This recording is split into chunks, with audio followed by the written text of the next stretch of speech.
We walked into a freaking shitstorm here! On our way. In a series of eye-popping trailers dating back to 2005, Killzone 2 has enraptured the masses with the promise of blurring the line between reality and the radical. Years have passed with a slow trickle of gameplay videos, closing in on those target renders offered up nearly a half a decade ago. It's just about time to finally enter the Killzone. Part 2 kicks off following the events of the original Killzone and the PSP's Killzone Liberation.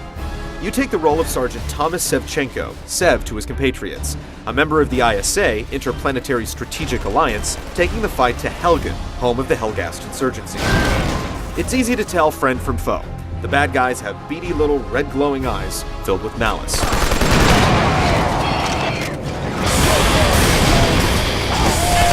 Combat is first and foremost the core of the game, with tactical elements filtering in. There are all-out battlefield encounters, stirring echoes of trench warfare, as well as more covert missions where you outflank the enemy or perform a spot of subterfuge. More often than not, you'll just be fighting for survival, either solo or with a small platoon against overwhelming odds. This is the Helghast's planet, and they have tons of reinforcements. But don't count your squaddies out. They'll land some kills and can perish themselves, but if you're quick, you can revive them. Good to go! A lot of modern shooter conventions make the rounds. You can only hold one primary and one secondary weapon. Health regenerates, and there are plentiful checkpoints.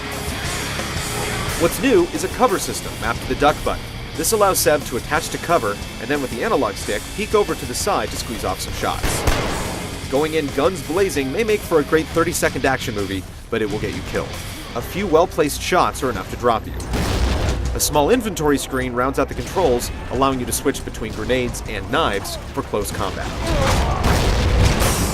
The preview build has a small but substantial armory with a few submachine guns, rifles, and rocket launchers.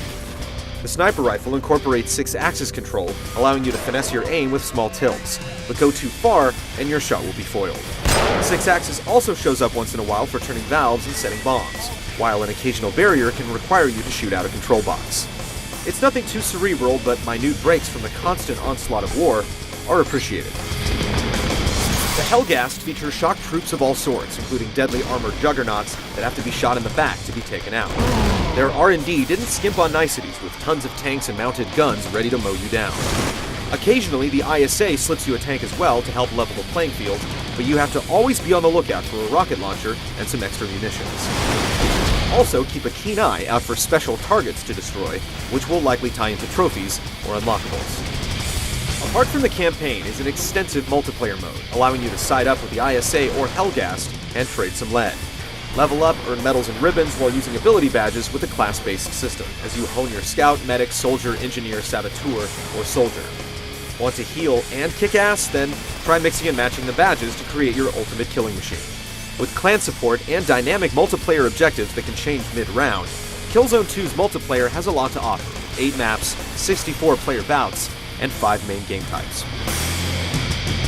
Killzone 2 is finally set to try and live up to all those years of hype. What we've played so far has been a relentless pattern of duck and burst as we scan each dirty, dilapidated environment for burning red eyes. The multiplayer looks to have all the bells and whistles, minus a co-op feature, but we haven't spent any significant time with it. Find out if hours spent in the Killzone are a good use of your time in our full review in the coming weeks.